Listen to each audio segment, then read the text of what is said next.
Magandang araw sa inyong lahat. Narito ang ating latest update. May sagot na sa ngayon ang dating president na si Rodrigo Roa Duterte sa mga panat ni Bongbong Marcos. Narito sa ngayon ang isa sa nakakawindang o ang isa sa pasabog na kasagutan ng dating president na si Rodrigo Roa Duterte. Panoorin pa natin. Ako si Colander TV. Because of the incongruity. Hindi magkasya eh. Meron isang presidente na talagang bangag.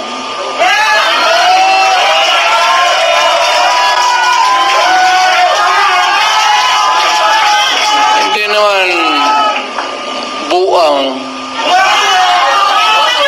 Pero yung bisyo ng droga, long term yan. Maging ulol si Marcos,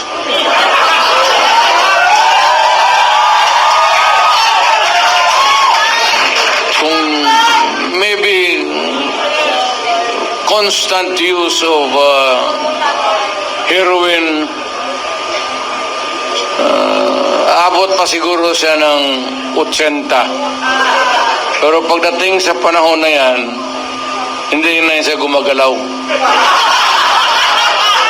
Either nakatindig lang yan sa kwarto niya o natutulog. Ganito na lang. Marami tayong problema. I think the Marcos government has fallen short of the expectations.